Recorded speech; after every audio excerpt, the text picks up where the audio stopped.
Señor presidente, la minuta se la acabo de mandar por el WhatsApp para que la pueda consultar. Tenemos para la sesión de hoy los siguientes documentos para la cuenta. Reemplazo para la sesión de hoy del diputado señor Gabriel Boric por el diputado señor Tomás Hirsch. Mensaje de su excelencia el presidente de la República por el cual da inicio a la tramitación del proyecto que establece un nuevo estatuto de protección en favor del denunciante de actos contra la probidad administrativa. A este proyecto también se le presentó urgencia simple. Se ha presentado urgencias sumas, se ha renovado en realidad, para los proyectos que reducen el número de integrantes de la Cámara de Diputados y del Senado, el que crea el Servicio Nacional de Reinserción Social Juvenil. Luego, ya le han anunciado que establece un nuevo estatuto de protección en favor del denunciante, que se inició por mensaje, que se da cuenta ahora, que modifica el Código Penal con el objeto de aumentar las penas del delito de usurpación de inmuebles o derechos reales. Y también simple para el que establece normas sobre delitos informáticos, deroga la ley 19.223 y modifica otros cuerpos legales para adecuarlos al Convenio Internacional de Budapest. Se han recibido mociones, la que modifica el Código Penal para imponer la pena alternativa de prestación de servicios en beneficio de la comunidad mediante teletrabajo por los delitos y durante el tiempo que señala, en las condiciones que indica. Correo electrónico Ministerio de Economía, Fomento y Turismo. Ellos participan en esta sesión con la presencia del asesor legislativo, don José Luis Uriarte, y la señora Jimena Contreras, abogado del gabinete del señor ministro. El señor fiscal nacional, don Jorge Abbott, hizo llegar su parecer respecto al ya despachado proyecto que regula el estado de alerta para prevenir daños en infraestructura crítica, boletín 13.086-07. La Secretaría General de la Presidencia de la República responde oficio de esta comisión, en el cual se le consultó si esa Secretaría de Estado tenía contemplado evaluar la asignación de algún nivel de urgencia al proyecto que sistematiza los delitos económicos y atentados contra el medio ambiente. Y al respecto hacen presente que estudiarán el proyecto en comento en conjunto con el Ministerio de Justicia para evaluar y analizar posibles acciones en relación con este. Se confirma la asistencia para el segundo proyecto en tabla de la señora Alejandra González de la Asociación Nacional de Conductores de Transporte Escolar de Chile. Comunicación por la cual se informa entonces, ya lo he anunciado, el reemplazo del señor Hirsch por el señor Boris, que lo señalé anteriormente. Y finalmente, la señora Jenny Barría, ella es mediadora y representa a una asociación de mediadores de centros de mediación familiar licitados de todo el país, que está a cargo de la unidad de mediación del Ministerio de Justicia y Derechos Humanos. Ella adjunta ciertos antecedentes en el sentido de que están enfrentando algún tipo de problema en la actualidad, tanto en la dificultad que tienen ellos como o ciertos impedimentos, a pesar de que ellos los desean, para hacer sus funciones a través de teletrabajo, en primer término, y también respecto al pago de las remuneraciones de los centros de mediación familiar licitados por parte del Ministerio de Justicia. Y entonces adjunta ciertos antecedentes y solicitudes que vamos a enviar por correo electrónico a los señores diputados de la comisión para que tengan conocimiento más detallado de lo que la señora Jenny Barría reclama al respecto, señor presidente. Eso es todo. Muchas gracias, señor secretario. Se ofrece la palabra sobre la cuenta a las señoras y señores diputados, miembros de la comisión. Se ofrece la palabra en relación a puntos varios. El señor Gutiérrez pide en varios, señor presidente. Diputado Gutiérrez tiene la palabra. Gracias, señor presidente. Saludar a todos los integrantes, los y las integrantes de la comisión. Mire, lo que todos sabemos, hay 4 millones de familias más pobres a las que hay que asegurarle un ingreso mínimo garantizado por lo menos 6 meses, lo que significa un costo aproximado a 12.000 millones de dólares. Hay diversas fórmulas para financiar este gasto. Se ha planteado una reforma constitucional para agregar un artículo transitorio, el 29º, para consagrar un impuesto al patrimonio, una tasa de 2,5, es un impuesto al patrimonio por una sola vez, señor presidente. Es decir, no es algo que vaya a ser prolongado en el tiempo, sino una sola vez que se imponga este impuesto para justamente proveer de los recursos necesarios para satisfacer las necesidades de los chilenos y chilenas más carenciados y vulnerados en este país, y que sin duda están sufriendo la crisis sanitaria, social y económica de manera más dura, y sin duda es necesario la consagración de este impuesto al patrimonio.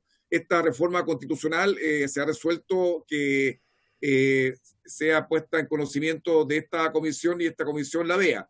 En consecuencia, le quiero pedir, señor presidente, por supuesto, con la venia de los integrantes de la misma, que pongamos en tabla esta reforma constitucional, porque yo creo que sin duda va a ayudar a paliar problemas relevantes que tiene nuestro país, nuestro pueblo, que está padeciendo producto de estas crisis que estamos experimentando como país. Y creo que es una buena fórmula este impuesto al patrimonio por una sola vez, que se ha llamado el impuesto a los súper ricos, que sin duda es fundamental para salir de esta crisis, siendo solidarios, y donde se han enriquecido con el trabajo y el esfuerzo de millones de chilenos y chilenas, también sean contribuyentes a salir de esta crisis. Presidente, yo creo que es una gran oportunidad que tenemos en la Comisión de Constitución de darle curso a este impuesto al patrimonio, conocido como el impuesto a los súper ricos, y entiendo que hay muchas urgencias, pero también podría ser posible una sesión especial a fin de que despacháramos este proyecto, señor presidente. Eso es lo que le pido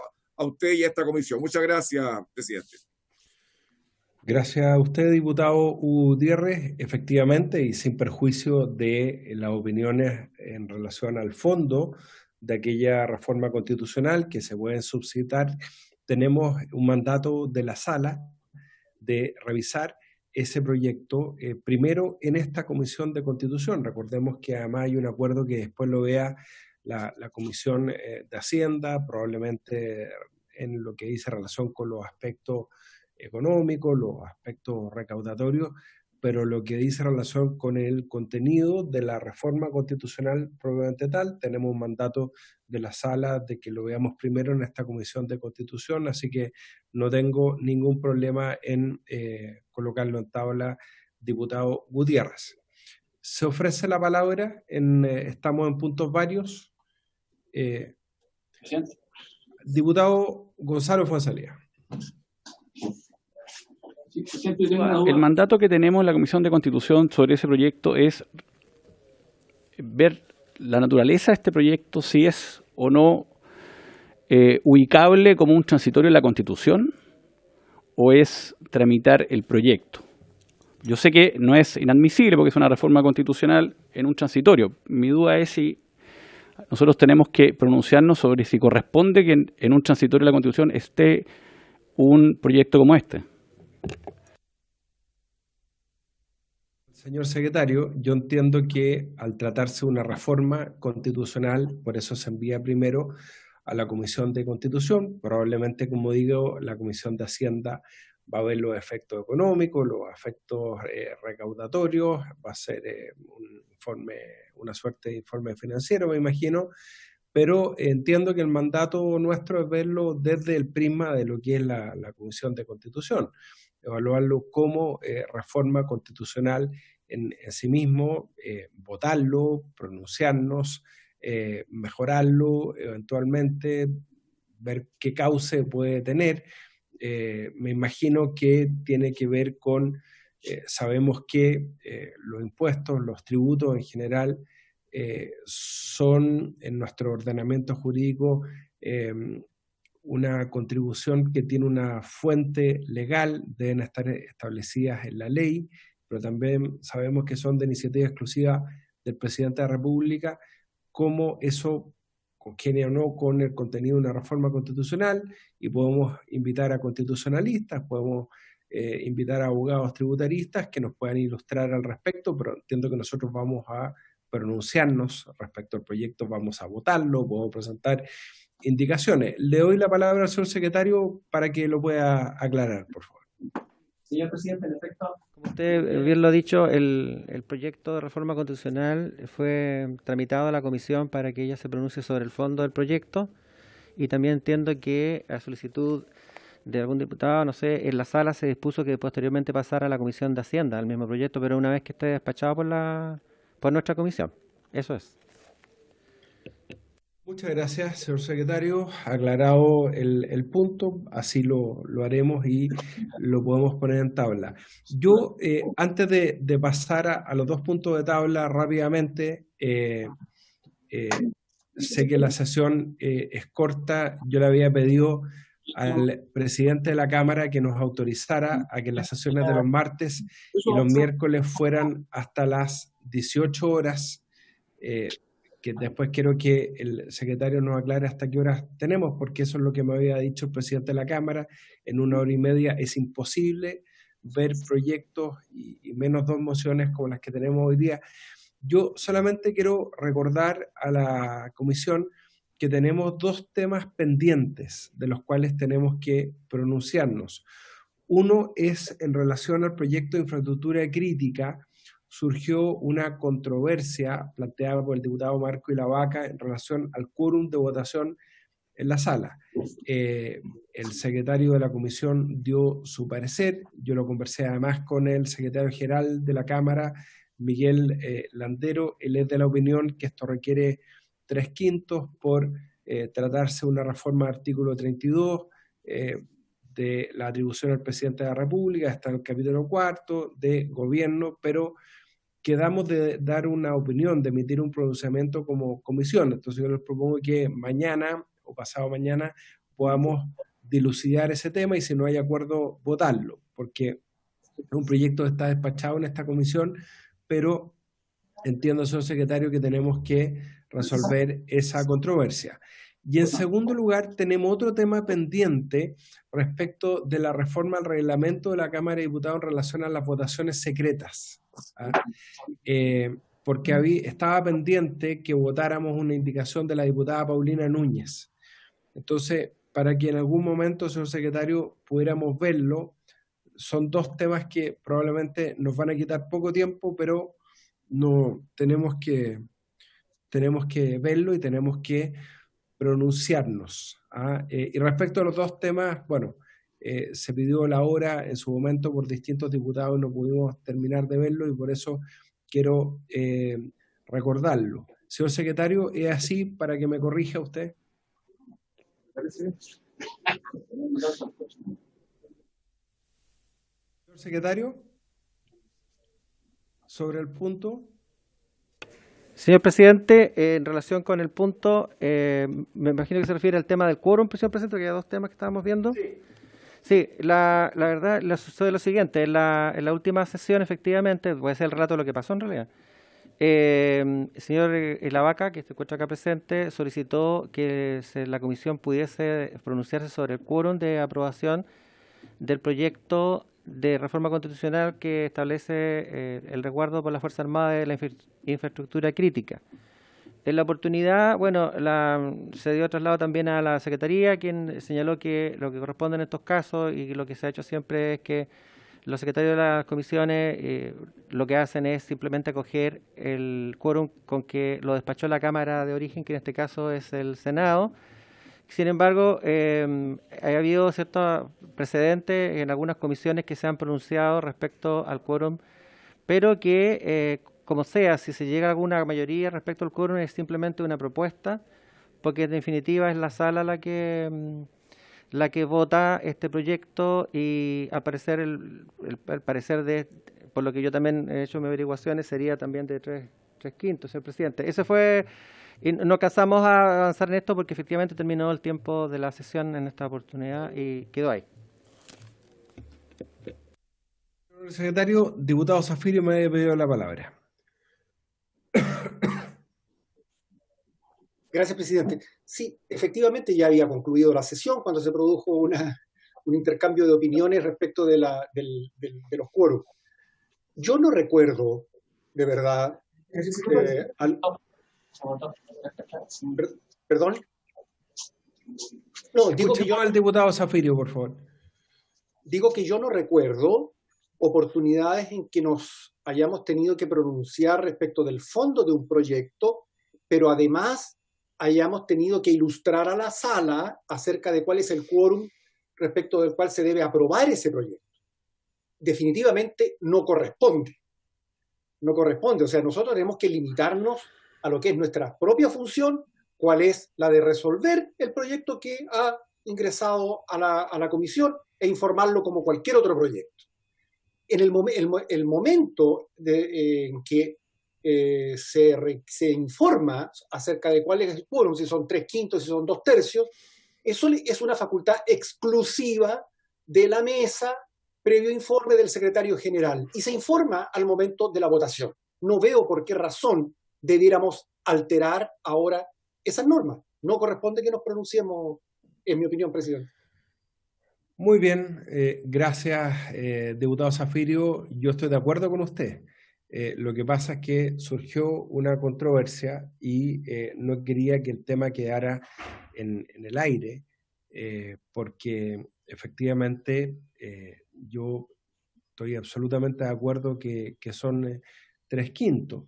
Pero bueno, voy a dejar al señor secretario, porque este es un asunto de la Secretaría, y si él estima que tiene que zanjarse la controversia, para dar algunos minutos en la sesión de mañana o pasado mañana para hacerlo. Lo que yo no quiero es quedar con tareas pendientes como comisión, y por eso recordaba también la votación del reglamento, que nos faltó un artículo que es una indicación de la diputada Paulina Núñez. Pero está bien, lo vamos a resolver con el secretario de la Cámara. Yo estoy de acuerdo con usted, diputado Zafirio, que no requiere un pronunciamiento y quien debe calificar eso es la Secretaría de la Comisión y el ministro de Fe en la sala, que es el secretario general Miguel Landero. Muy bien, para entrar derechamente en la orden del día, vamos a revisar... Señor presidente, perdón, el señor Coloma está pidiendo la palabra, nos casamos de sentar. Ya, es que no lo veo. Les pido por favor que me... Está allá el diputado Coloma. Que yo no los veo en la pantalla, lamentablemente. Ahora sí, diputado Coloma tiene la palabra. Solo dos temas. Primero, la citación... Aquí en la pantalla aparece hasta las 4:30. Hasta eso ahora tengo entendido que es. Y segundo, que el proyecto de ley de infraestructura crítica ya fue despachado por la comisión. Por lo tanto, aun cuando algún parlamentario pueda querer analizar la situación, este ya fue despachado. Por lo tanto, ya no está en poder de esta comisión seguir votando o analizando temas respecto a un proyecto que ya salió de nuestra competencia, presidente. Así que, además de concordar lo que dijo el diputado Zafirio, además el proyecto fue despachado, por lo tanto no tenemos la opción ni siquiera de analizar ese quórum. Sí, gracias, presidente. Diputado Coloma, lo que pasa es que como no lo he visto en la tabla fijada por la mesa de la Cámara esta semana, yo pensé que se estaba a la espera de esa definición, que había quedado pendiente. ¿Alguien más sobre el punto? Si no, para diputado Ilavaca, tiene la palabra. Sí, presidente, independientemente que no es tema de hoy día, porque no está en la tabla esta discusión, entiendo que estamos en temas de la cuenta o temas varios. Durante el proceso de votación yo hice la consulta, hice el punto dentro y antes de que se despachara el proyecto, así que tengo mis dudas respecto a eso, pero como no es tema no quiero profundizar en una discusión que en estos momentos no corresponde. Gracias. Diputado Ilavaca.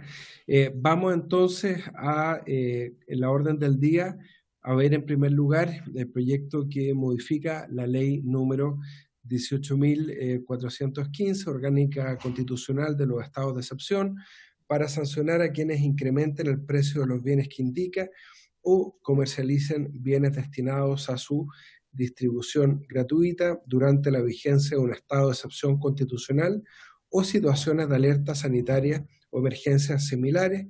Se ha invitado a los autores de esta moción, el principal autor, recordemos, de la misma, es el diputado integrante de nuestra comisión, el diputado Gonzalo Fuenzalía. Se encuentran presentes en forma telemática don José Luis Uriarte, asesor del Ministerio de Economía, y la señora Jimena Contreras, abogado del gabinete del ministro Lucas Palacios, quien se comunicó en el día de hoy con este presidente para excusar su inasistencia, toda vez que, según nos señaló, había sido convocado a una reunión a la misma hora por el presidente de la República. No sé, diputado Fuenzalía, si usted quiere hacer alguna introducción o le damos de inmediato la palabra a nuestro invitado. No. Muy bien, entonces vamos a escuchar en primer lugar a don José Luis Uriarte, asesor del Ministerio de Economía. Muchas gracias, presidente, y por su intermedio saludar a los miembros de la comisión y a los que están de esta. Hemos recibido nosotros acá en el Ministerio de Economía la moción parlamentaria que usted acaba de referir, que establece básicamente una banda de un 20% para limitar el aumento ilegítimo de los precios. En este sentido, nosotros como Ministerio de Economía hemos estudiado la moción y los argumentos que plantean en ella los diputados patrocinantes, y la verdad es que nos generan algunas preocupaciones y alguna duda. En situaciones como la que estamos viviendo, en particular con la pandemia sanitaria, nosotros que hay en términos de los productos, ¿cierto? De los productos de las personas, dos grandes tareas para defender. Primero es que exista la disponibilidad de los distintos bienes y servicios, que haya un abastecimiento para el público, primero. Y segundo, que esto sea a un precio justo, a un precio razonable, a un precio real. Vemos que ambas cosas son cosas con las cuales nosotros tenemos que velar como autoridad.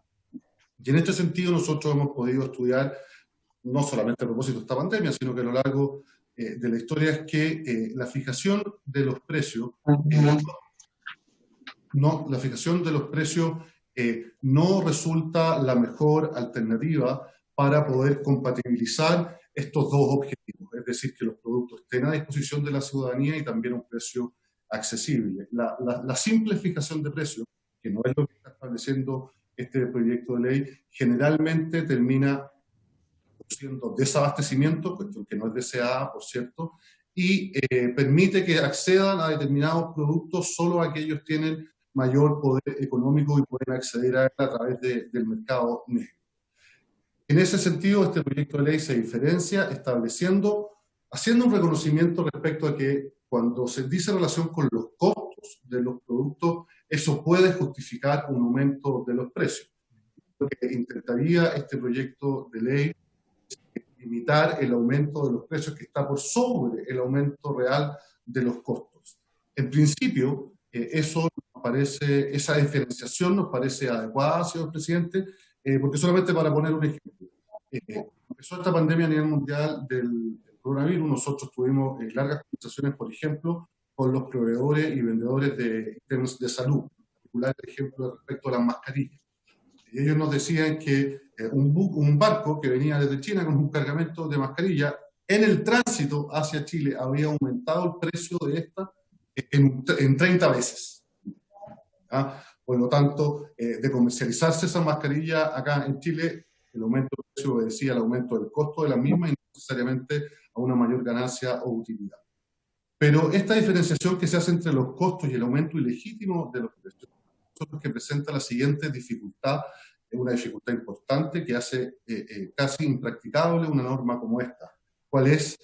¿Cómo determinar, primero, cuáles son los costos asociados a un vendedor en particular? Y segundo, ¿cuál es el aumento de esos costos en cada uno de los casos? Los costos son diversos, tan diversos como la cantidad de vendedores existan. vendedores de un mismo producto que pueden tener costos menores que otro vendedor del mismo producto, ya sea por condiciones propias de su empresa, de su industria, porque ha alcanzado economías de escala, por volúmenes de compra, o simplemente porque son más eficientes. Hay estrategias de distintas rubros que pueden significar, sin importar los costos, disminuir los márgenes de utilidades, porque apuestan, por ejemplo, a la venta del volumen. Cuestiones que el comercio más pequeño, por ejemplo, los costos de un supermercado con los costos de un almacén respecto del mismo producto son absolutamente distintos. Y los márgenes que se le establecen a cada producto también van a ser distintos dependiendo si es que el almacenero puede apostar a hacer su legítima ganancia y su legítima utilidad vendiendo muchos productos o vendiendo poquitos con un mayor margen. Eso es lo primero que a nosotros nos parece muy complejo de resolver a través de la ley, haciendo realmente inaplicable una idea como esa. Y lo segundo dice relación con el establecimiento de la banda del 20%. Nosotros creemos primero, como respecto al primer punto, que no es rol de la autoridad fijar o establecer cuáles son los costos razonables de un producto determinado, y aparte no hay cómo hacerlo. El costo de importación, el costo de transporte, las remuneraciones de los funcionarios, de los trabajadores de un determinado lugar, son parte o no son parte del costo final del precio final al que se vende el producto. Y segundo, este 20% nos parece que es, por decirlo de alguna manera, discrecional. Creemos que establecer una banda, en todos estos mecanismos lo que se hace es que cuando se establece una banda, los precios se tienden a fijar en el techo de esa banda. Nosotros como Ejecutivo tuvimos que reconocer un error y modificar la ley en un sentido completamente distinto cuando se estableció en el pago a 30 días un margen en el que la ley permitía que se pagara 60. Pues bien, lo que pasó es que los que ya estaban pagando a 30 terminaron pagando 60. Y tuvimos que corregir esa modificación en la ley porque las bandas tiende a pegarse al techo. Esas dos cosas a nosotros nos parece que hacen una idea como la presentaba en esta moción muy difíciles de aplicar, muy difíciles de que la norma de la ley se traduzca en la realidad buscada. Yo tenía un profesor en la Facultad de Derecho que decía la ley no lo puede todo. Y efectivamente nosotros creemos que este es uno de los casos en que se aplica eso, que no porque nosotros establezcamos en la ley que sobre el costo y una banda de aumento de precios legítima del 20%, más allá de que sea justo o injusto, no porque se establezca en una ley eso va a ocurrir. Ahora bien, en estado de excepción constitucional, la autoridad ya tiene la posibilidad de establecer fijación de precios. En esta pandemia que estamos viviendo se ha hecho, por ejemplo, en algunos instrumentos de salud, en lo que se cobra respecto a algunos exámenes, etcétera, y más aún, en el caso que exista en estos dos bienes por velar, que son el adecuado abastecimiento y a un justo precio, en el caso que esté en riesgo el abastecimiento, ya sea porque hay escasez o porque hay acaparamiento, la autoridad en un estado de excepción puede incluso revisar todos los productos y ser ella la que los distribuya para asegurar el abastecimiento de ciertos productos. Y en el caso y lo mismo en el caso de los precios, fijándolo en el caso que haya en el mercado. Y con lo último que yo quería comentar, señor presidente, para ir terminando, es que en la situación actual que estamos viviendo, las principales quejas y los principales casos de aumento de precios dicen relación con mercados informales, en donde una persona compra en el mercado formal una cantidad importante de bienes para después revenderlos de manera informal, ya sea a través de canales de venta de internet, ya sea en el comercio ambulante, en las distintas maneras, y es ahí donde se ven las alzas de precios más importantes, que no tienen justificación con lo que estamos viviendo, y ahí el rol de la autoridad tiene que ser fiscalizar la ilegalidad de la venta, sin importar el precio. Digamos, porque en los comercios legales, en los comercios establecidos, regulados y permitidos que pagan sus impuestos, tal como hemos visto en la publicación del IPC y en los precios de las distintas canastas, los márgenes de precios no han subido significativamente a propósito de esta pandemia. Nosotros como Ministerio de Economía tenemos a través del CERNAC una plataforma que permite comparar los precios, tanto de los insumos y los productos que tienen que ver con la salud, como los de abastecimiento básico. Y ahí lo que nosotros podemos ver con datos es que los precios no han subido, salvo algunos que cuando hubo un problema con el trigo que venía de Estados Unidos, puede haber subido un poquito el precio del pan, etcétera. Pero en general que hayan aumentos desmedidos por sobre los costos, nosotros no lo hemos detectado así. Y en el caso de detectarlo, la autoridad ya cuenta con medidas para, incluso, como decía, llegar a la medida más extrema, que es confiscar los bienes para ponerlos a disposición de la persona. Entonces, en resumen, señor presidente, nosotros creemos que esta medida, por la complejidad de su aplicación, termina siendo prácticamente imposible de aplicar, determinar la cadena de costos para cada uno de los vendedores y de cada uno de los productos que se estime como de primera necesidad o muy importante, es imposible. Y segundo, establecer una banda del 20% también creemos que no ayudaría en que la implementación se logre el objetivo que deberíamos perseguir todos, que es que existan disponibilidad de productos para toda la población y a un precio justo y razonable. Esto es, señor presidente, muchas gracias. Muchas gracias a don José Luis Uriarte, que ha expuesto en representación del ministro de Economía. No sé si Jimena Contreras va a exponer también, que es asesora del ministro.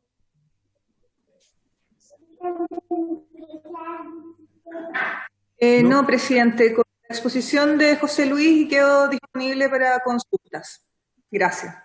Muy bien, muchas gracias. Yo quiero ofrecerle la palabra al autor de esta moción, al diputado Gonzalo Fuenzalía, que, bueno, varios suscribimos, porque yo entiendo que el proyecto del diputado Fuenzalía no establece bandas de precios. Lo que establece el proyecto del diputado Fuenzalía, y por eso es un proyecto que está en la Comisión de Constitución y no en la Comisión de Economía, es un tipo penal que sanciona la especulación de precios y que determina como un elemento objetivo del tipo las alzas injustificadas en más de un 20% de los productos. Que no son solo además los productos alimenticios, pueden ser insumos médicos u otros. Le doy la palabra al diputado Fuenzalía, por favor. Gracias, presidente. Primero que nada, solicitarle si pudiese concurrir a la comisión el economista Bernardo Fontaine para que exponga. Siempre es bueno también tener una mirada no solamente jurídica, sino también desde el punto de vista de la economía, y con economistas de alguna manera que pongan razones por las cuales este proyecto, en vez de ser, que pudiese terminar siendo algo que no solucione un problema, sino que cause un problema. Y eso hay que estar abierto a que efectivamente puede darse y quizás no vale la pena legislar. Ahora, respecto de la exposición que acabo de escuchar de José Luis Uriarte, se me olvidaba el Luis, José Luis Uriarte, yo quisiera decir algún par de puntos. Primero que nada, que lo que se habla acá es de un 20% del precio, no del costo. O sea, se está estableciendo un 20% del precio. ¿Y qué precio? Bueno, el precio que existía antes de producirse el hecho que genera la excepcionalidad del Estado, es decir, la catástrofe, el decreto que determina el estado de excepción. O sea, no estamos hablando de un 20% de los costos, porque eso obviamente sería muy difícil de determinar. Se está hablando de un 20% de los precios que habían anteriormente a la situación que cambia esto. En segundo lugar, señalar que esto estamos pensando en una norma no para el hoy solamente. Estamos creando una norma que va a permitir enfrentar una serie de calamidades que nuestro país está acostumbrado. Terremotos, inundaciones, donde hemos visto que no necesariamente se producen en todo el territorio nacional como hoy en día. Se puede producir en una zona en particular. Y tenemos que ponernos en todos esos casos prácticos, porque finalmente, claro, yo estoy de acuerdo porque aquí se requieren dos requisitos copulativos. Primero que nada, que haya un aumento de un 20% del precio, no del costo, del precio que tenían estos artículos antes del hecho. Y en segundo lugar, que sea ilegítimo. Es decir, que no hay una razón que lo justifique y que haya sido realizado con dolo, es decir, con una mala fe, de querer hacerse una ganancia de manera espuria, o sea, de una manera ilegítima. Esos dos elementos tienen que estar para que se configure este tipo. Si no están los dos, aunque haya aumentado más de un 20%, pero no sea ilegítimo, sino que responde a necesidades, a justamente el aumento de costos, bueno, obviamente no se va a configurar este delito. Entonces, primero que nada eso, o sea, son dos requisitos copulativos. El 20%, y efectivamente, como José Luis señalaba, uno mira el IPC del mes anterior y ha habido un crecimiento de algunos precios, pero ninguno ha llegado al 20%, por lo cual obviamente que está bien que él diga que esto no ha sucedido, ¿sí? Pero nadie, ni él ni nosotros podemos saber si va a suceder. No tenemos la bola de cristal para saber si van a seguir aumentando o no van a seguir aumentando. El tema está en que como hoy día no existe una norma que permita al Estado reaccionar frente a una demanda ciudadana con una especulación, y poniéndonos en casos muy precisos. Por ejemplo, ¿qué pasa si hay un terremoto en una zona y solamente hay un supermercado? El supermercado ve la posibilidad de aumentar los precios de manera totalmente legítima y tiene a toda la ciudad de una manera a merced de esos precios que está señalando. ¿Qué herramienta tendría hoy día el Estado para decir, no señor, usted en esta excepcionalidad, con esta catástrofe que ha ocurrido, usted no puede, o sea, no debiese, porque claramente lo está haciendo de manera ilegítima? No tiene esa herramienta. Entonces yo creo que por eso se hace necesario tener una herramienta que permita corregir esas distorsiones del mercado en la ley. Ahora, también se señalaba que esto podría generar el mercado informal.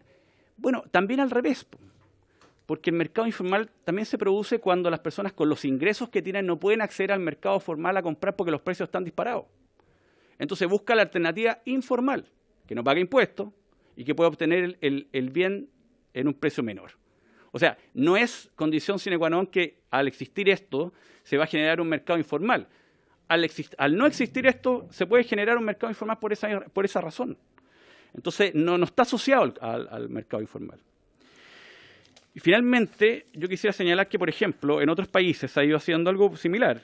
Por ejemplo, en el Reino Unido, la Autoridad de Competencia y Mercado, que sería como la Fiscalía Nacional Económica, anunció tomaría medidas contra cualquier persona que viole las leyes de competencia y la protección de los consumidores.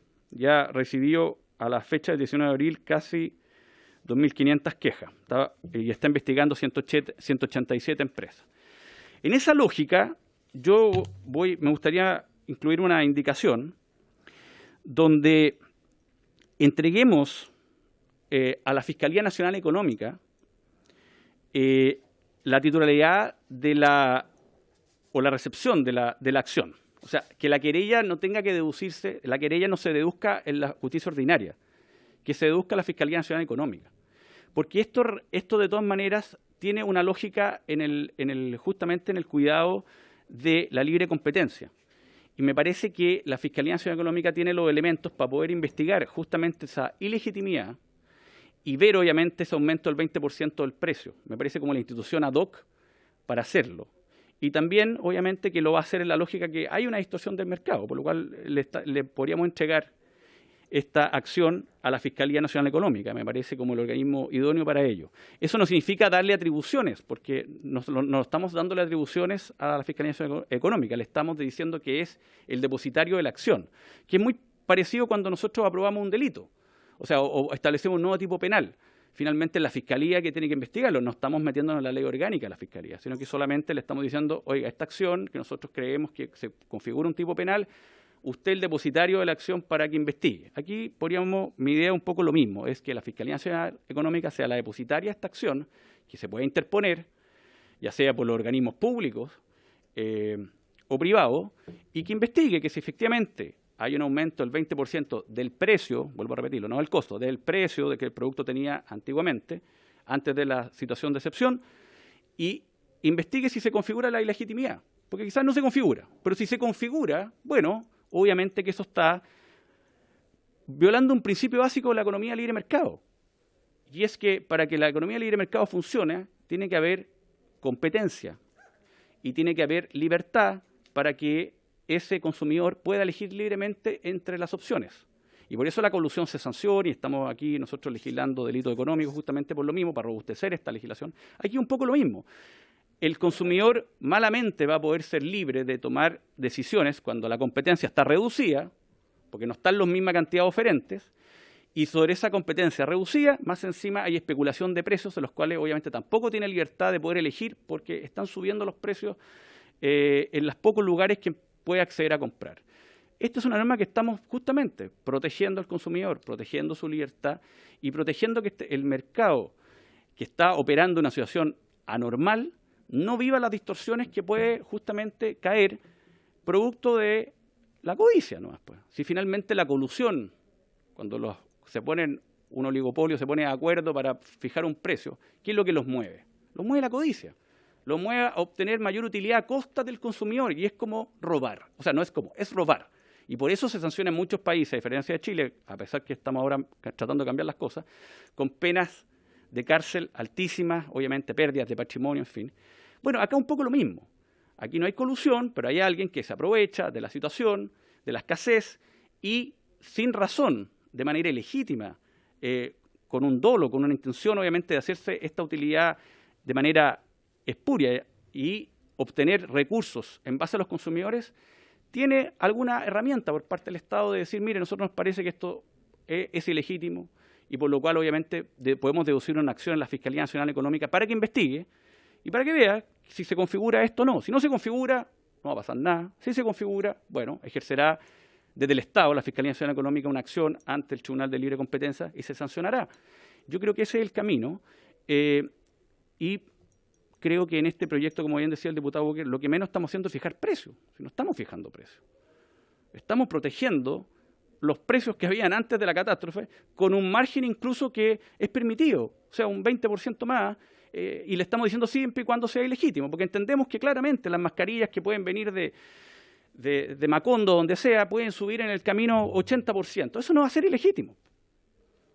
O sea, basta con que el exportador o el que esté comercializando muestren más la factura de cuánto le costaron. O sea, no es necesario eso. Pero estamos poniéndonos en casos muy precisos de zonas afectadas que quedan aisladas por un terremoto, por una inundación o una mayor parte del territorio donde hay algunas personas que se van a aprovechar de la situación. Y estoy pensando sobre todo en la comercialización de esos productos, productos de primera necesidad, donde van a aumentar los precios. Y que el consumidor va a decir, bueno, ¿dónde puedo ir a comprar más barato? Porque resulta que con lo que tengo no puedo ir a comprar supermercado. Mire, no hay más supermercados. Bueno, entonces voy al mercado negro, pues, voy al mercado ilegal. O no puedo comprar. O se juntará un grupo, y eso es lo peor que podría pasar, saquemos el supermercado, ya que no podemos comprar. Bueno, este proyecto tiene esa intención, prever todas esas cosas y evitarlas, y tener una posibilidad en que las personas, los consumidores, o el mismo gobierno pudiese decir, mire, acá hay algo ilegítimo, acá hay algo que no corresponde, que no se sustenta, y por lo cual nosotros vamos a deducir, vamos a poner los antecedentes y vamos a deducir una querella ante la Fiscalía Nacional Económica para que ella investigue. Eso es lo que busca este proyecto. Yo voy a ingresar la indicación para dejar en ese órgano lo que es la investigación, y creo que con eso damos tranquilidad a todos los actores, que no estamos fijando precios, que no estamos en la lógica, obviamente, de perseguir a nadie, sino que solamente que la ley sirva para hacer justicia cuando hay quienes injustamente hacen mal uso, obviamente, de su poder de fijación de precios en su comercio, en un periodo excepcional. Porque vuelvo a repetir que esto no es una norma para siempre, en una situación normal, es excepcional, y se pone en el caso de múltiples catástrofes que puede vivir nuestro país, aparte de esta pandemia, el día de mañana. Gracias, diputado Gonzalo Fonsalía. Se ofrece la palabra. No sé si alguien más quiere intervenir en relación a este proyecto. Don José Luis Uriarte, le damos la palabra nuevamente. Muchas gracias, presidente. Solamente para precisar, en el caso que no... Cuando yo leo los fundamentos del boletín que estamos comentando, se señala, cabe hacer presente que se sanciona la ilegitimidad del alza, ya que, como lo hemos afirmado con anterioridad, el aumento de precios pudiese verse justificado por los costos asociados a la producción de los bienes, no deseando estos mocionantes generar el efecto deseado de desincentivar la producción de bienes esenciales para hacer frente a la emergencia. Con posterioridad, el artículo propuesto el que durante la vigencia de un estado de excepción o inmediatamente decretado una alerta sanitaria o ocurrido otro evento considerado calamidad pública por la autoridad para declaración del estado de catástrofe, altere u ordenar alterar ilegítimamente precios de detallar cuáles son los bienes, cobrando un 20% o más del precio que se encontraba con anterioridad a su alteración. Entonces, la legitimidad del alza del precio, independiente si es un 20, un 15 o un 30%, dice relación necesariamente con la estructura de costos. Será legítimo el aumento cuando se justifique en un aumento en los costos. Y será ilegítimo cuando no se pueda justificar de acuerdo al alza de los costos. Y es ahí donde nosotros creemos que la posibilidad de que la autoridad pueda entrar a conocer para posteriormente determinar la legitimidad o ilegitimidad del alza, cuáles son los costos que deben considerarse y cuáles de ellos en su momento podrán ser legítimos o ilegítimos, hace que en la práctica una decisión como esta sea muy difícil de adoptar. ¿Cuáles son los costos que se asocian a un producto? ¿Los directos o también los indirectos? Por ejemplo, la renta o la cuota del crédito hipotecario con el cual se compró el inmueble en donde se venden estos productos, las remuneraciones de los trabajadores, yo no sé, aquellos que tengan que, por poner el ejemplo que estamos viviendo, hacer inversiones para poder comercializar digitalmente, ¿está o no está dentro del costo en que ese vendedor en particular tiene que considerar a la hora de determinar el precio de su producto? Esa es la aprehensión que yo quería plantear cuando hacía referencia al aumento de los costos y la posterior banda del 20%, porque los costos van a fijar la legitimidad o ilegitimidad de dicha alza. Esa es la primera precisión que a mí yo quería hacer, señor presidente. Y la segunda, al tener que establecer cuál será la autoridad que reciba esta denuncia, esta querella, para finalmente opinar y pronunciarse respecto a la legitimidad del alza, yo simplemente sugerir, si ustedes lo tienen a bien, que podrían citar para escuchar al fiscal nacional económico en este respecto. Creo que sería ilustrativo para mejor resolver en estas circunstancias. Gracias, señor presidente. Señor presidente, acá los diputados Fernando Soto y don Marcos Navarro. Ya, muchas gracias al señor Uriarte. Le damos la palabra entonces al diputado Leonardo Soto. Muchas gracias, presidente. Mire, yo había manifestado mi disposición en general favorable a este proyecto de ley, porque yo creía que el Ministerio de Economía, que aquí tiene dos representantes, nos iba a respaldar, porque creo yo que el mercado no puede funcionar solo. El mercado tiene que tener mecanismos que permitan defender el mercado frente a los que tratan de dañar a los consumidores. Eso está en la esencia de cualquier sistema de libertad de precios y de libre competencia. Eso no funciona solo. Y todos los países tienen ley antimonopolio, tienen ley de protección a los consumidores, y resulta que el Ministerio de Economía, que está aquí presente, que yo pensaba que iba a defender a los consumidores de los abusos que suponen la especulación y el acaparamiento, que son dos figuras que se plantean en estas etapas de tragedia o de pandemia, resulta que está en desacuerdo. Yo creo que hace muy mal el Ministerio de Economía en dejar solo a los chilenos y chilenas frente a la especulación, que es la subida de precio ilegítima, con la sola finalidad de obtener ganancia ilegítima a costa de la necesidad que tienen los chilenos, que se producen estas tragedias, o también el acaparamiento, que es la retención indebida de mercaderías con el objeto de producir el aumento del precio y tener mayores ganancias a costa de la necesidad de todos los chilenos. Hoy día, más que nunca, en esta época de pandemia, de crisis, se necesita que se defiendan a las personas.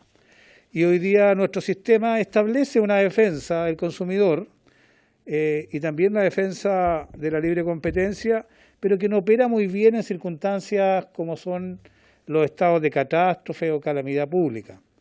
Hoy día esta especie de delito o castigos penales se pueden ejercer respecto a los que hacen especulación de precios y acaparamiento, pero solo cuando el presidente de la República fija precios de algo. Los estados de excepción establecen esa sanción penal. cuando, en virtud de las atribuciones que tienen estos estados de excepción constitucional, el presidente hace uso de estas atribuciones y fija las condiciones de comercialización y precios de artículos de primera necesidad, como es obvio. El que no los cumple, evidentemente, tiene una sanción penal. Eso ya existe. Pero hay un conjunto de situaciones donde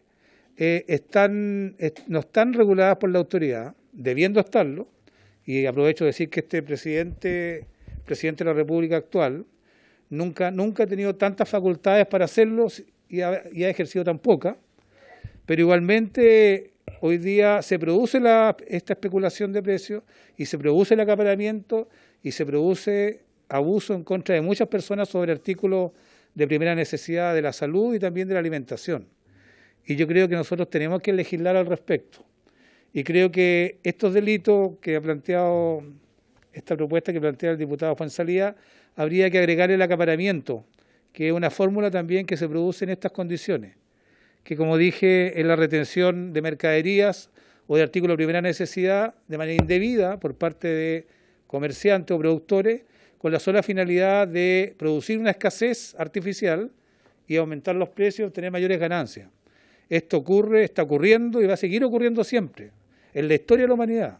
Y yo creo que tenemos que tener herramientas contra ello. Y por eso yo voy a aprobar en general este proyecto del diputado Fuenzalía. Sí me preocupa que no le demos un tratamiento penal adecuado. Por eso yo creo que aquí el que debiera realizar las investigaciones correspondientes para saber si ha habido este abuso es el Ministerio Público, que es la entidad que le corresponde precisamente ejercer la acción penal en representación de todos los chilenos cuando se dan estos abusos de mercado que dañan a las personas en artículos de primera necesidad cuando más lo necesitan, que son estas épocas de alerta sanitaria o crisis sanitaria. Eso, presidente. Gracias, diputado Eduardo Soto. Le ofrezco la palabra al diputado Marco Ilavaca. Presidente, qué lástima escuchar al Ministerio de Economía plantearse los términos que se acaba de plantear. Nos da una cátedra respecto a los procesos de fijación de precio, la determinación de los costos, el establecimiento de las bandas, pero al parecer no entiende o no lee correctamente lo que el proyecto dice, porque el proyecto es súper específico. El proyecto señala una nueva figura penal que dice que ante una alerta sanitaria o ocurrido otro evento considerado calamidad pública, no es por siempre, ¿ya? Se alterare u ordenare alterar ilegítimamente precios de alimentos, artículos de higiene, material de construcción, combustible, medicamentos, insumos médicos. Es decir, está súper acotado el texto de la norma y me parece súper trascendente hoy día cuando los consumidores y los chilenos le están pasando tan mal que alguien coloque sobre la mesa preocuparse respecto a los consumidores y no estar pensando solamente en la empresa y en la especulación que generalmente hace muchos empresarios. Y hoy día, lamentablemente, más pareciera estar escuchando al representante de los empresarios que al representante del Ministerio de Economía.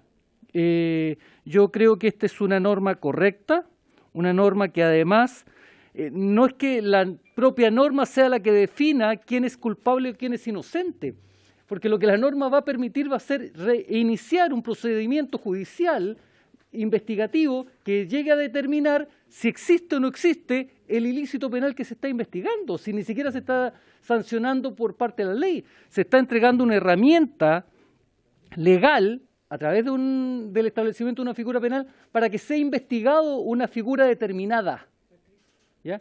Y serán los tribunales los que van a determinar en definitiva si es que la persona que ha cometido alguno de estos actos es culpable o no es culpable. Yo creo, presidente, que hoy día yo hubiera esperado que el Ministerio de Economía hubiera estado al lado de los consumidores de Chile en vez de estar al lado de los grandes capitales. Lamentablemente no es así y más pareciera que hoy día está exponiendo el representante de los empresarios que el representante del Ministerio. Pediría, señor presidente, también que se pudiera escuchar algún penalista respecto a este tipo de materia, ¿ya? Y yo en lo particular voy a aprobar tanto en general como en particular esta norma, porque creo que hoy día, más que nunca, los chilenos necesitan que alguien los defienda.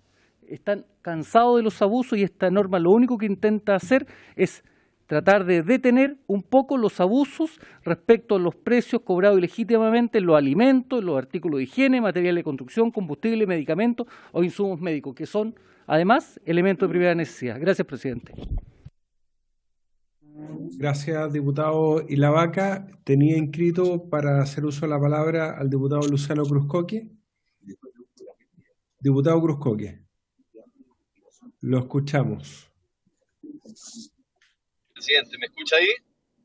Perfectamente. Presidente, se escucha. Perfecto. Muchas gracias. Bueno, primero valorar la presentación del proyecto, pero no puedo estar de acuerdo con lo que señala el diputado Ilavaca recién respecto de que habría una defensa de por sí al empresariado por sobre la protección de los chilenos, de los consumidores. Me parece que acá estamos tratando un tema que de suyo importante, que es precisamente cómo protegemos a las personas de que las personas abusen y en lo que podemos tener diferencia, y en eso sí me hago parte de algunas de las cosas que se han dicho aquí, es que quizá eventualmente el remedio puede terminar siendo peor que la enfermedad, o eventualmente quizá ya poseemos a través del Tribunal de la Libre Competencia, las acciones que se pueden tomar ante los instrumentos adecuados para poder inhibir un alza de precio mayor. Durante el fin de semana se publicó una columna muy interesante del ex fiscal nacional económico, Felipe Irarrázaval, que señala que durante esta crisis de salud ya se han fijado al menos 3 veces el precio, ¿verdad? Un precio de 25.000 pesos para los test de COVID, se fijó un precio máximo de inmuebles precisamente por la contratación del espacio riesgo, recordará usted, y para prestaciones también de clínicas privadas, pacientes FONASA. Ergo, lo que se plantea aquí es si efectivamente nosotros tenemos la institucionalidad adecuada que habría que reformar con este proyecto para mejorar precisamente el hecho de que los oferentes no abusen, ¿verdad?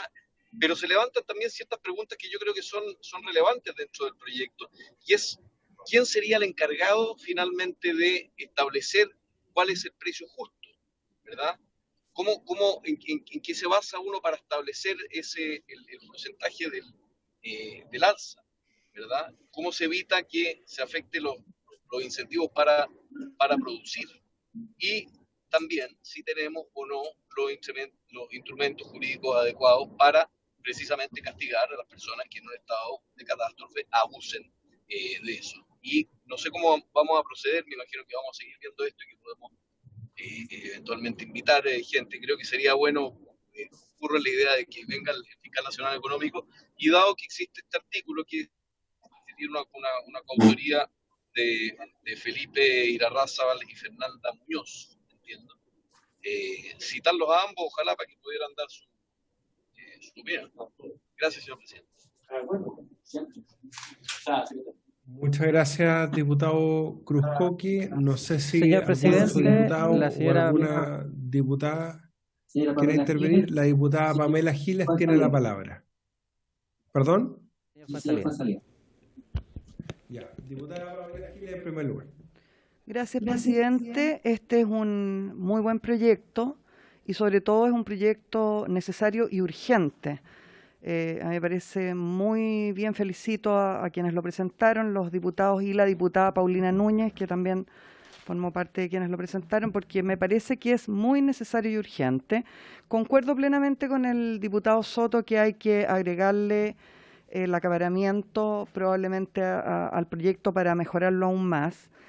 Y siendo un proyecto muy bueno, debo decirle por su intermedio, presidente, al diputado Fuenzalía, que la indicación es muy mala, porque me parece evidente, me imagino que después lo discutiremos en su momento, que la sede debe ser el Ministerio Público y no la Fiscalía Económica, entre otras cosas porque es un proyecto al que deberían tener un muy rápido acceso los afectados, es decir, gente común que va a tener una cantidad de dificultades para acudir probablemente a la Fiscalía Económica. No es la única razón, pero me parece definitivamente que debe presentarse ante la sede pública.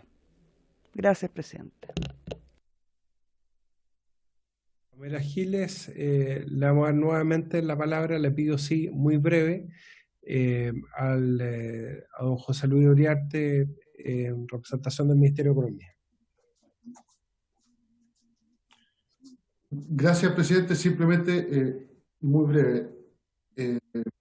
Lo que nosotros estamos haciendo es transmitir una preocupación respecto a efectos que podría tener una norma como esta. Y si bien no es mi rol,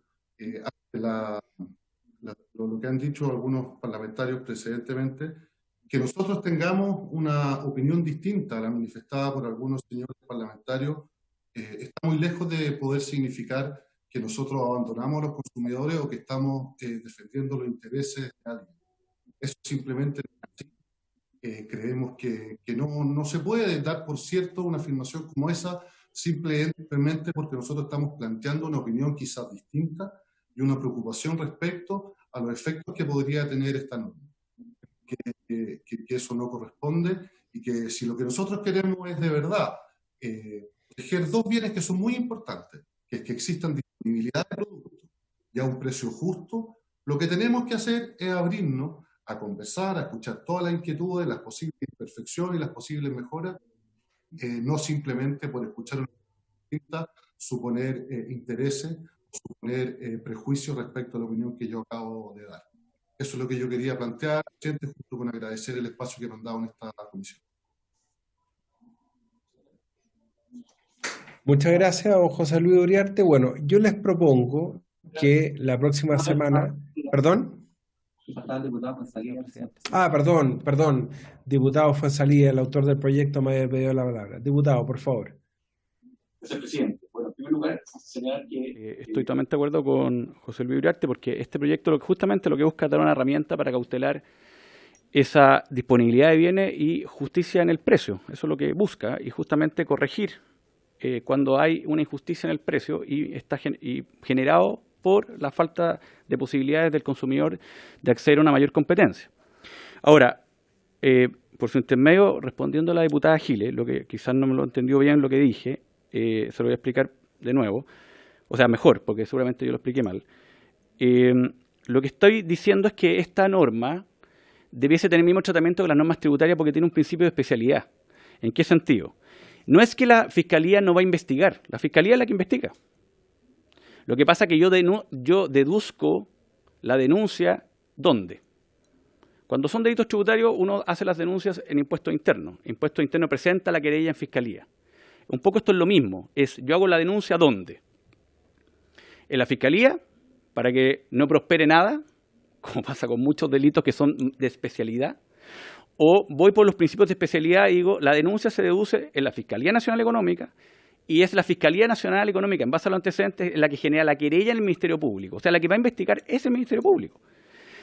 ¿Y por qué? Es que por eso digo, es que hay un tema de especialidad, porque si no, en la práctica, los que hemos tramitado, sabemos que la Fiscalía, el Ministerio Público, en estos delitos de especialidad, si le empezamos, solamente, no dejamos ningún filtro de especialidad, terminan siendo causas que no se tramitan. Porque obviamente tienen una envergadura mayor otros delitos que son contingentes y urgentes. Y para que no pase eso, la Fiscalía Nacional Económica debiese tomar los antecedentes, ver que se configuren estos requisitos que le estamos poniendo en la ley y deducir la querella en la Fiscalía. La que va a investigar es la Fiscalía. ¿Y por qué también lo sustento? Porque dentro de la misión que tiene la Fiscalía Nacional Económica, en su artículo 3, letra B, es justamente que tiene que investigar, o sea, que tiene que abocarse a distorsiones del mercado como la explotación abusiva por parte de agentes económicos o de un agente económico o un conjunto de ellos de una posición dominante en el mercado, fijando precios de compra y venta. O sea, un poco acá se da eso.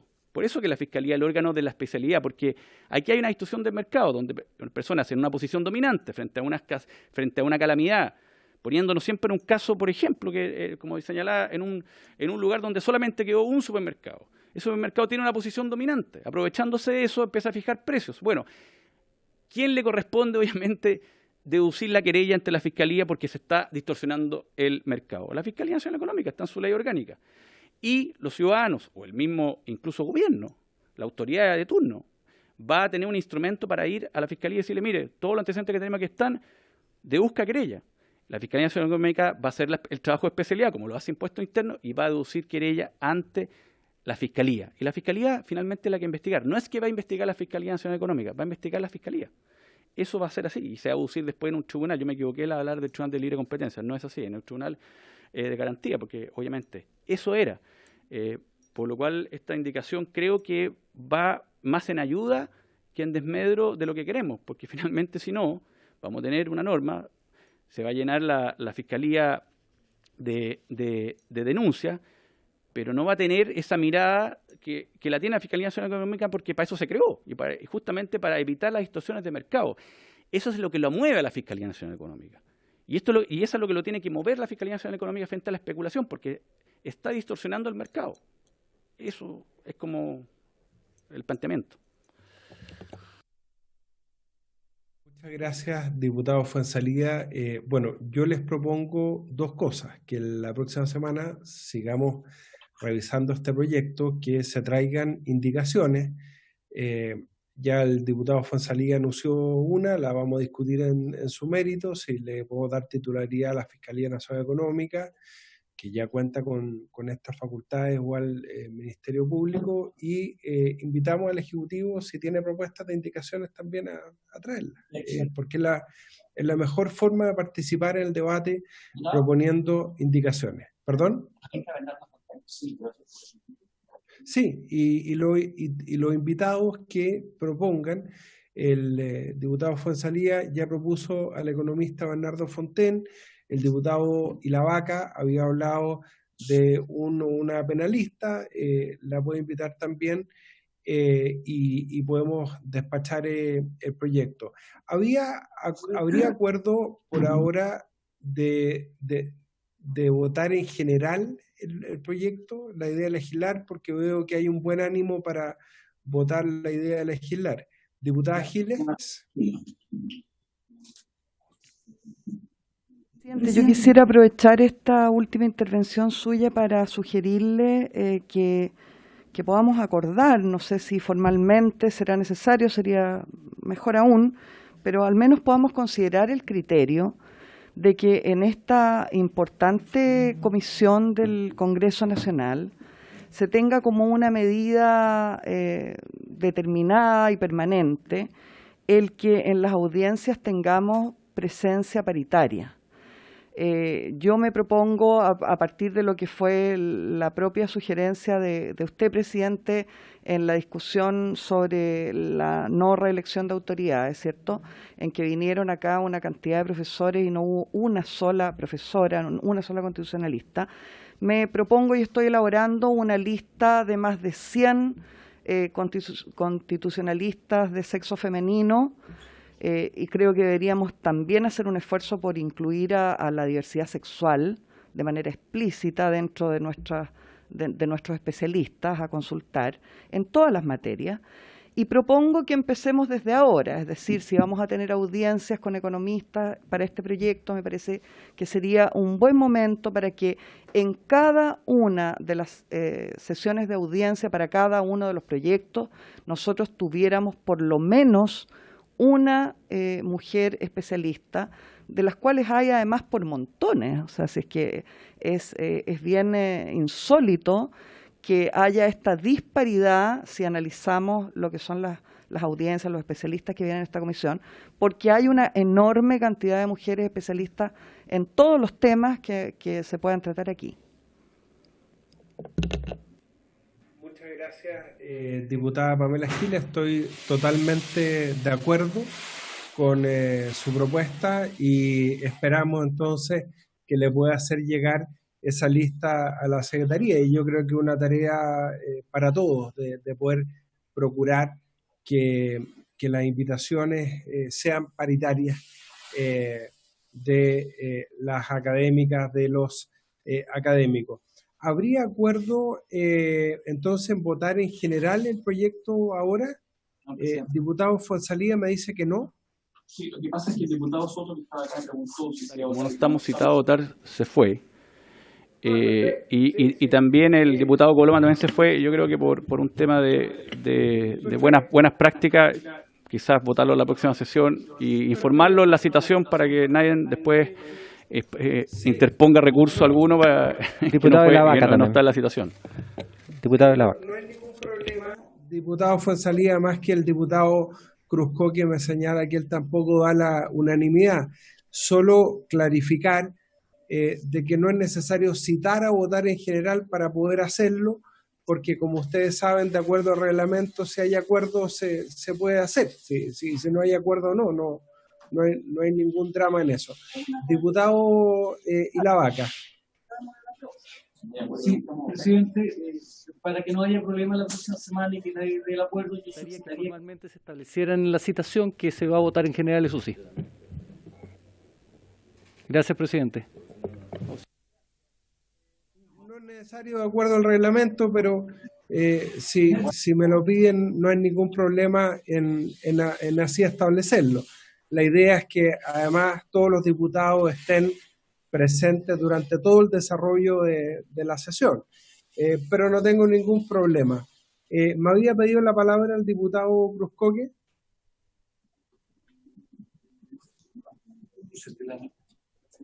Presidente, solo va a señalar que no creo que no correspondía votar hoy día, y me sumo a la solicitud de la diputada Giles.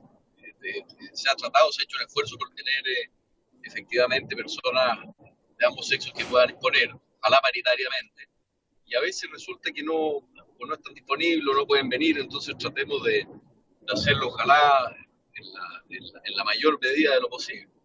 Gracias, señor presidente. Muchas gracias, diputado Cruzcoque. Entonces vamos a seguir la próxima semana con este tema, con estos invitados. Y, señor secretario, tome nota de que ahí sí va a ser para votar en general y en particular, para que lo pueda poner en la citación y estén todos los diputados avisados y puedan participar de todo el desarrollo de la sesión. Nos quedan 10 minutos, pero propongo que los aprovechemos. Tenemos, entiendo, una invitada para el segundo proyecto de ley, que es en relación a la imprevisión, el proyecto de ley del diputado Leonardo Soto. Entiendo que está la señora Alejandra González, a propósito de paridad, de Anatachi, presente en forma telemática para que la podamos escuchar.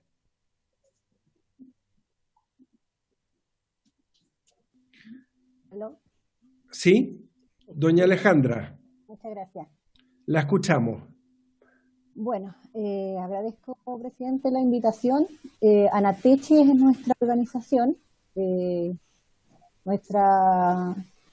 Nos conformamos hace 2 meses. Estamos aunando a todos los transportistas escolares independientes que en este momento no están siendo representados por ninguna confederación. Por su propia voluntad, obviamente ellos se han unido a nosotros. Y bueno, la ley de imprevisión estuve estudiándola y nos ayudaría mucho hoy día debido a la situación financiera de los transportistas escolares a través de la situación del estallido social, la pandemia y la cesantía que hoy día está afectando a 26.000 transportistas escolares sin contemplar obviamente a sus choferes y a sus asistentes, y eso suma 47.000 personas del rubro, solamente los transportistas escolares. Nosotros, según la teoría de la improvisión, tenemos unos cambios a las condiciones contractuales, los cuales se producen con posterioridad a la entrada a la vigencia de la revisión de las obligaciones que produce el contrato. En este momento, yo tengo claro que los tribunales acogen y a veces no, porque como hay una jurisprudencia del año 2016 en que el Tribunal de Apelaciones sí lo aceptó, pero el Tribunal Constitucional, el Tribunal Superior, no lo considero como ley. Hoy día sería como estudiarla para nosotros un gran paso. En nuestro caso tenemos contratos de vehículos de compra-venta, que son vehículos de trabajo, cuyas obligaciones no podemos cancelar, precisamente por las nuevas condiciones relacionadas a los sucesos extraordinarios que se han visto en este imprevisto. trajo consigo la pandemia y nos impidió trabajar. Por tanto, no podemos pagarlo. Entonces, de acuerdo a la ley que contempla la imposibilidad, dependerá primordialmente de la diligencia, el cuidado y la actividad. Lo voy a citar porque es muy técnico. Yo no soy abogada, soy ingeniero comercial. La actividad Por dice, favor. imposibilidad, dice, dependerá primordialmente de la diligencia, cuidado, actividad y eficiencia del deudor en el cumplimiento de sus obligaciones, cosa característica de y los transportistas escolares, porque nosotros somos muy puntuales para pagar. Muchos de los cuales, incluso en este momento, en tan difícil para nosotros, han ocupado todos ellos sus ahorros hoy día para cancelar, dejando de comer para poder cancelar y no ser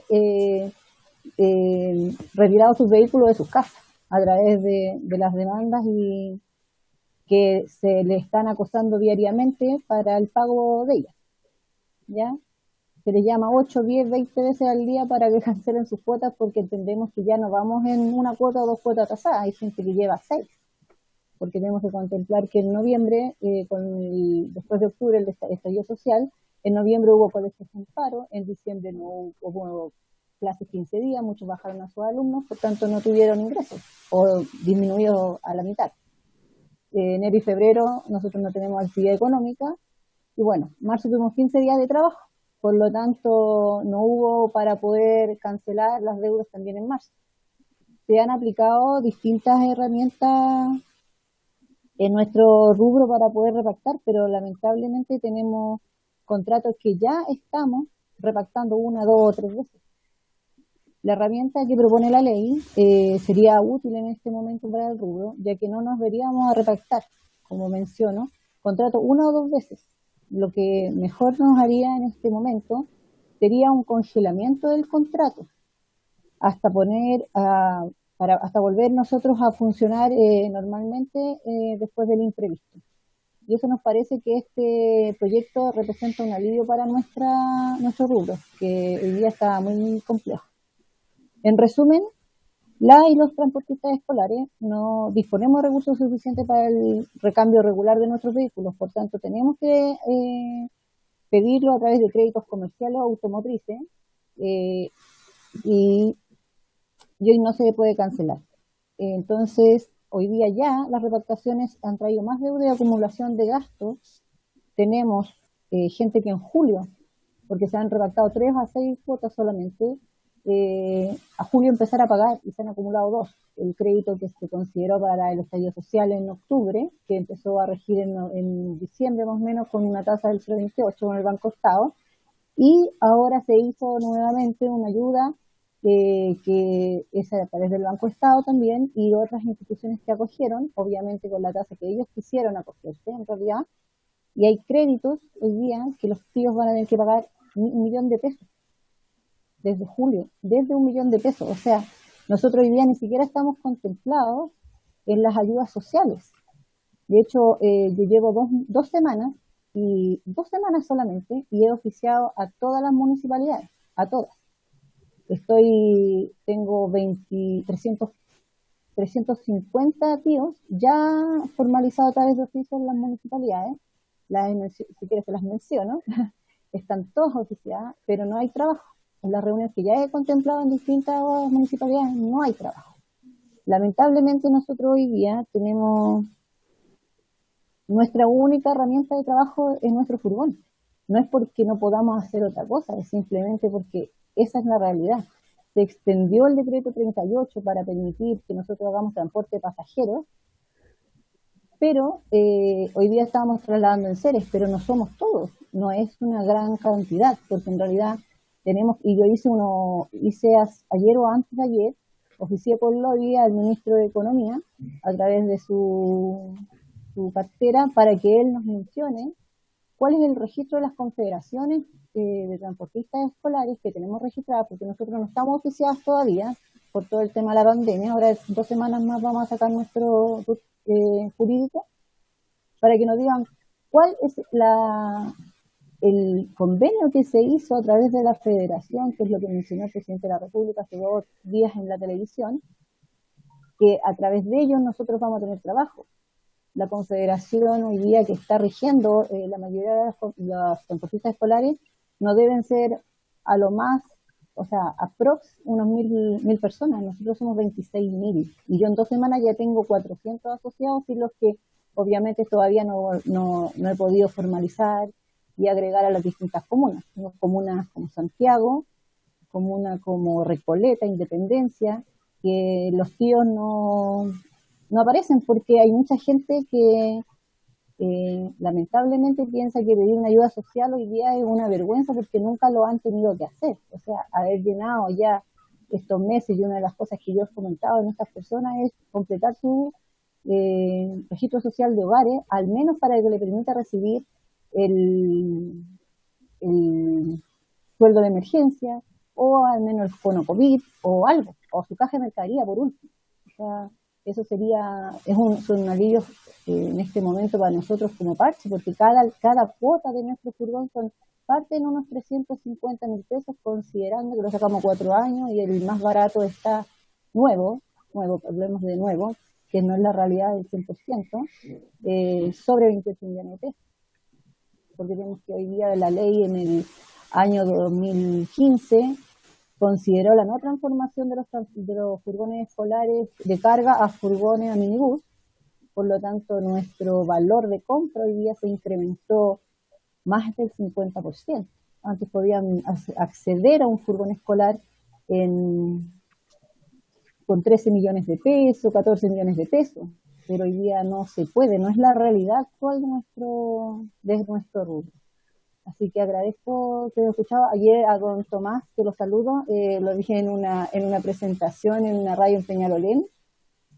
Muchas gracias por su apoyo, también nos llegó el video, tenemos también un delegado en esa comuna, y bueno, también lo bueno hay que destacarlo, la municipalidad de Peñalolén ha sido una de las que se ha movilizado mucho con nosotros, dentro de su calidad de trabajo y de su oportunidad a través de la UNIL, y nos entregó trabajo. Tenemos personas en Peñalolén trabajando, y bueno, hoy día Puente Alto, la verdad también se ofició, también fui contactada, pero tenemos ahí un problema entre las personas, porque hay como personas intermediarias. Al haber personas intermediarias, se diluye la posibilidad de trabajo.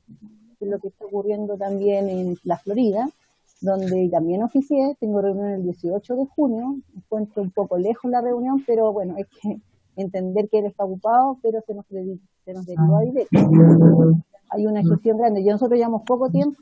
Ayer tuvimos reunión con el Ministerio del Transporte, porque también queremos trabajar en mesas de técnicas de conjunta para poder modificar lo que hoy día es el transporte escolar, porque estamos siendo nosotros considerados todos informales, porque el Registro Nacional de Transporte a nosotros no nos obliga a ser microempresarios, no nos obliga a ir a servicio de puestos internos, a generar nuestro inicio de actividades, ni tampoco a cotizar. Entonces nosotros hicimos un oficio que fue entregado a través del diputado Gonzalo Winter, fue entregado a las distintas comisiones para oficiarlas y nosotros recibir las respuestas correspondientes para una mesa técnica, porque nosotros somos un ente, que somos una microempresa y que tenemos una composición de distintos ministerios, en el que está Economía, está Salud, está Trabajo, Previsión Social, yo soy ingeniera de Recursos Humanos.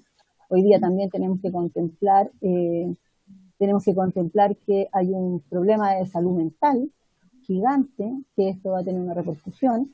Diego Ibáñez, la Comisión de Salud, también le presenté una idea de proyecto para más adelante, obviamente saliendo un poco de esto, donde nosotros podamos trabajar a través de las mutualidades y se nos entregue la posibilidad de tener un estudio de impacto social respecto a nuestra salud mental, porque obviamente nuestro trabajo principal es con niños. Y hoy día le voy a dar un ejemplo a lo mejor súper común, pero por ejemplo, de los 30, por ejemplo, niños que llevo yo, sus papás me han pagado por un tema de empatía, no porque yo esté realizando mi trabajo, 10, por ejemplo. Entonces yo entiendo, porque yo considero que esto es algo que nos está afectando a todos, no solo a nosotros, sino a los padres también, muchos sin trabajo, etcétera, etcétera. Pero también está generando una situación de rabia, de contención, de molestia entre los tíos, que va a la larga, si no hay una contención psicológica de los tíos, va a afectar en la relación padre-tío, hijo, padre-niño. Yo estoy diciéndolo a modo de lo que yo veo como ingeniera comercial y como ingeniera de recursos humanos, ¿ya? Y como persona, porque no todos tienen la posibilidad de acceder a la salud mental, como por ejemplo yo que tengo ISAPRE y me atiendo a través del auto, y me siento complicado, bueno, llamo a mi psicólogo, es que no hay otra situación, porque es angustiante ver como los tíos me reclaman por WhatsApp todo el día. Yo estoy llena de WhatsApp, hoy en el trabajo, ¿qué hacemos? ¿Qué no hacemos? Yo no puedo hacer más, porque lo que hoy día, lo único que he podido conseguir, que a través de en forma de favor, en forma informal, a través de tíos que tienen contacto con la federación, que tiene hoy día el trabajo, el monopolio del trabajo, generar algunos cupos, 10 cupos por aquí, 10 cupos por allá, y lamentablemente tenemos que considerar que más del 60% de los tíos que nosotros están en nuestro rubro son personas de más de 50 años, porque este es un rubro que después de que uno se jubila, muchos son tíos de transporte. Yo tengo 44 años, pero yo tomé esto como una opción de trabajo, como mi mini empresa, pero muchos no, o sea, lo hacen porque dejaron de trabajar, porque necesitan un segundo trabajo, porque sus hijitos están más grandes, pueden trabajar, hacen el curso. Este curso también se hace a través de CENSE, por programas sociales, por tanto mucha gente lo busca como una forma de generar ingresos para su familia. Entonces somos muchos tíos, y muchos de ellos son de 50 años con enfermedad de base, y hoy día el trabajo que nos están entregando es ir y transportar y acompañar a las personas que están enfermas a la residencia médica. Pero no digo que esté malo, porque igual se están tomando las medidas, pero ahí entramos un pequeño grupo. Yo podría ir, de hecho me llamaron, pero tuve un accidente ayer y estoy con punto de emitir. Así que yo feliz hubiese ido a trabajar, porque igual la renta no es menor. Y sirve para matar un poco el tema de la ansiedad también, el encierro, y poder decir, estoy generando dinero para dar de comer a mis hijos y a mi familia y pagar mis cuotas, porque la gente está asustada que le quiten su furgón. Entonces, eso es como grosso modo lo que yo quería plantear. Y bueno, que hay hartos actores de todo nuestro sistema político que yo antes no desconocía, y desde el estallido social he tenido una macro educación política, y bueno, aquí estoy tratando de hacer algo por esta sociedad, pues en realidad, y espero que nos tomen en cuenta en todo este ámbito, porque la verdad es que la angustia de los tíos es extraordinaria. La verdad es que ya no sé, dentro de mis manos no hay mucho que pueda hacer más que gestionar y pedir ayuda. Así por eso también agradezco a Tomás, que él ayer estuvo presente en un encuentro en una radio, y bueno, si se me escapa algo, le doy muchas gracias a todos, la verdad, por la invitación. Bueno, muchas gracias a Alejandra González. Reitero, ella es representante de Anatechi, de los transportistas escolares, y yo le agradezco su testimonio, porque a veces estos proyectos de ley, en este caso un proyecto de ley que establece la teoría de la imprevisión como excepción de pago y de cumplimiento de contratos a propósito de los estados de catástrofe, como el estado de excepción constitucional que está vigente en estos momentos, parecen discusiones muy académicas, muy de profesores de derecho civil, pero que bueno es bajar estas discusiones a lo cotidiano, ¿no es cierto? Yo también me reuní en Ovalle, en mi distrito, con los transportistas escolares, y efectivamente ellos están sin ingresos desde el año pasado. Muchos hemos planteado por qué no, a propósito de la distribución de cajas de alimentos, se utiliza a los furgones escolares, que hoy día no están transportando niños porque los colegios están cerrados y se les puede buscar, ¿no es cierto?, un sustento. Así que testimonios como el suyo los vamos a tener muy presentes en este proyecto de ley. Yo no sé si algún diputado o diputada quiera intervenir para cerrar este tema. Diputado Tomás Hitch, que además fue aludido en términos muy positivos. Tomás, por favor. Sí, gracias, presidente. Matías, aprovecho de saludarte y saludar a los miembros de la comisión. Un gusto volver a estar hoy día acá reemplazando a Gabriel. Y saludar a Alejandra, con quien efectivamente nos reunimos. Ella me agradece mucho, pero la verdad lo que hicimos fue escucharla como nos corresponde a nosotros para buscar caminos de solución, porque efectivamente, tal como tú dices, Matías, la gente que hace transporte escolar, yo diría que son de los primeros afectados desde el momento del estallido, y en el caso de la pandemia fueron de los primeros cuando se suspendieron las clases, y probablemente estén mucho tiempo en esta situación. Entonces, es una situación que los complica mucho, y yo creo, tal como dices tú, que esto lleva a tierra, a lo concreto, proyectos que a veces son tremendamente elevados, que hablan, cuando se habla de imprevisión, puede que se esté pensando en grandes proyectos, que el aeropuerto, que edificios, construcciones, cadenas de abastecimiento, en fin, pero acá estamos hablando de una situación muy, muy concreta y que nos hace pensar de otra manera. Yo no sé si queda tiempo, yo le quería hacer una pregunta de una línea nomás a Alejandra, que es si nos puede dar una cifra más o menos, cuántos son los gastos que tiene que incurrir en promedio, por lo menos, por los vehículos que tienen hoy día detenidos. ¿Cuánto es el gasto mensual que les significa en esta situación donde no están teniendo ingresos? Y aparte de eso, yo creo que todos nosotros vamos a buscar los mecanismos como para poder ver formas de apoyarlos, considerando la gravedad de la situación que les toca vivir. Así que solamente agradecer y decirle a Alejandra que entendemos perfectamente las dificultades por las que están pasando y hay que buscar caminos de solución y de respuesta. Nosotros veíamos que, por ejemplo, esto que hizo el gobierno de plantear que haya que transportar a los enfermos, a la gente que está con contagio COVID, podría ser un mecanismo. También hablábamos con Alejandra justamente el transporte de las cajas, que también lo mencionabas tú recién, Matías. O sea, creo que hay vías por las cuales perfectamente se podría canalizar actividades que les signifiquen tener un ingreso a los transportistas escolares. Muchas gracias al diputado Hit. Yo no sé si alguien más quiere intervenir, hacer alguna pregunta.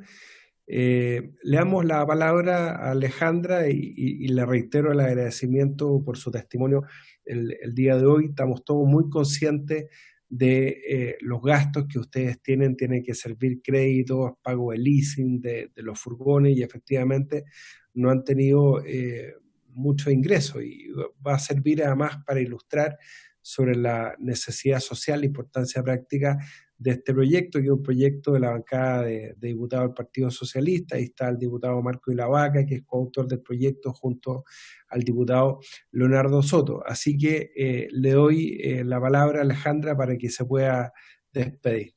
Muchas gracias. El gasto mensual más o menos lo voy a hacer más bajo, 350.000 una cuota normal. 350.000 la cuota normal, más los gastos hoy día que significa mover el furgón, porque igual hay muchos que solamente tenemos el furgón para trasladarnos, entonces tenemos que también incluir en el gasto del petróleo unos 600.000 pesos mensuales entre los gastos de pagar cuotas, alimentar, solamente mover el furgón. Nosotros hoy día, mire, si la solución en las cajas está, el problema es que no está dando para todo, ¿ya? Está monopolizado por la Confederación Conferetuch, ya que hizo los tratados a través de CONAPYME y los gremios de taxistas y colectivos, ellos tienen el monopolio de esto. Entonces, un furgón moviliza, ahí también están algunos camiones y empresas privadas que están aquí hoy día siendo favorecidas. Entendemos que todos necesitamos trabajar, pero en un camión nosotros movilizamos 1.000 cajas y en un furgón movilizamos 100 cajas, pero en 1.000 cajas, en un camión le estamos quitando el trabajo a 10 transportistas. En la región de Valparaíso se hizo a través de la gobernación y se entregó el trabajo directamente a los transportistas escolares de la región, de toda la región de Valparaíso. Se acaba de entregar ayer un oficio al gobernador de la Araucanía con la misma finalidad, que por favor considere a los transportistas escolares. No estoy diciendo que no deje a los demás sin trabajo, pero no dándole beneficio a las empresas, porque hoy día están las empresas a través de las licitaciones trabajando también en el servicio salud, en donde el ingreso por cada furgón escolar son alrededor de 1.200.000 pesos, que es lo que está pasando también en la comuna Puente Alto, que se pidió gente a través de licitaciones. Entonces nosotros quedamos afuera porque el 90-80% de los transportistas escolares tenemos un furgón, no somos empresas, no podemos entrar a competir con una empresa que licita, y no tenemos tampoco todos maquinarias donde tenemos butacas. Todos nosotros, la mayoría, usamos, para que se haga una idea, el modelo Hyundai, que tiene 19 pasajeros como máximo, contabilizado como niños. Como adultos son 9, con suerte, y no entran cómodamente porque obviamente los espacios son más reducidos. Entonces eso es como entre lo que nosotros queremos ver, que se nos ayude a ingresar a este trabajo de una forma más pareja, que todos tengamos el derecho, porque nuestro registro nacional de transportistas escolares es quien nos rige, por tanto ese es el listado de donde nosotros tendríamos que acudir para recibir trabajo, no a través solo de una confederación, porque somos, o sea, con nosotros que estamos apareciendo ya seríamos 4 federaciones. Hoy día nosotros nos vamos a formalizar como Asociación Gremial Nacional de Transportistas Escolares, porque ese es el camino. Cuando nosotros desgranamos demasiado la estructura, se pierde, como dice usted, se ven las cosas desde arriba y se pierde la perspectiva desde abajo. Entonces, la base hoy día es inmensa, somos 26.000 personas sin contemplar a quienes dependen de nosotros. Entonces, si hacemos una multiplicación, somos alrededor de 150.000 familias sin comida. Yo, gracias a Dios, estoy bien aún, soy súper austera, yo no me encalí, yo no me endeudo, soy súper consciente, pero ya no sé qué va a pasar a partir de julio, porque más encima ahora no voy a poder salir a trabajar, tengo que estar en cama. Pero lamentablemente esa es la realidad. Hay personas que son hipertensas, tengo personas con cardiopatía, hay personas que están con depresión aguda, hay personas que están teniendo problemas, bueno, de hecho hay personas con COVID. Nosotros tenemos tíos con COVID, tíos que terminaron la cuarentena y se pusieron a trabajar y andan trabajando en condiciones no muy saludables, porque obviamente todavía no se han recuperado al 100%. Si nadie dice que después de los 15 días estamos ok para trabajar. Entonces necesitamos esa ayuda, y que en realidad no es solo una solicitud de por favor ayúdennos, sino nosotros también lo que ofrecemos es ser la solución al problema de distribución de alimentos, porque también a lo mejor nosotros no somos, en este caso algunos, no estamos tan en malas condiciones como decir que somos la pobreza extrema, pero hoy día también podemos ser la solución para que no pase una semana más, 2 semanas más, donde una persona está esperando que le llegue su caja de mercadería. Porque yo tengo tíos de mi transporte, cuando hice mi primera intervención comunal, la hice en San Miguel, porque ahí es donde yo vivo, y hay personas que aún están esperando su caja porque obviamente no hay trabajo, según la municipalidad, porque están utilizando, y yo entiendo, sus propios vehículos, pero tampoco le están entregando trabajo a los choferes. Y también oficié al intendente Guevara solicitando que se replicara lo que había pasado en Valparaíso y que nos ayudara a bajar el trabajo en forma más amplia a los transportistas escolares. Eso es por ahora. Y yo agradezco en realidad la ley de la imprevisión, la leí un día viendo en Facebook, porque yo soy un poquito desesperada, entonces leo de todo, me encanta, y estuve leyendo y encontré de la ley de la imprevisión y se la mencioné al equipo de trabajo de Gonzalo Vinto, que él, yo tengo que decirlo, nos ha ayudado un montón. Él me ha enseñado a través de su abogado, yo le mando una idea y él la redacta y la oficia y etcétera. Él me ha ayudado y me ha impulsado, y yo tengo entendido que lo importante aquí es que esto sea para todos para todos nosotros y si yo puedo ayudar a través de mi interés en aprender, yo estoy aquí dispuesta para participar cuando ustedes me quieran invitar nuevamente a la comisión. Muchísimas gracias, don Matías, y a todos por escuchar. Bueno, muchas gracias a usted, a Alejandra González, por su testimonio. Estoy seguro, además, representa la inquietud de todos los transportistas escolares a nivel nacional y nos ilustra por qué es tan necesario, de un punto de vista social, este proyecto que establece la excepción de pago y de cumplimiento de contrato para obligaciones menores a 2.000 unidades de fomento. Eso es lo que dice el proyecto del diputado Leonardo Soto y de la bancada del Partido Socialista, y que vamos a seguir tramitando a la luz de testimonios como el suyo y recibir no solamente la opinión de profesores de Derecho Civil, de académicos, sino que también de dirigentes sociales. Así que muchas gracias a usted, a todos los miembros de la comisión. Sí, por favor. Un segundo. Si hoy día nosotros, yo le voy a hacer el ejemplo, si hoy día congelamos la deuda, no quiere decir que no vayamos a pagarla después, simplemente las congelamos. Y ese dinero que estamos ofreciendo a pagar y que la gente se está desesperando, podemos usarla para comer, para el día a día, y ya cuando retornemos tengamos un plazo al menos de unos 3 meses para poder ordenarnos y empezar a pagar nuevamente. Se congelan las cuotas, se prorroga el pago. Ese es el objetivo del proyecto. Bueno, muchas gracias a todos y por haberse cumplido el objeto de la sesión se levanta.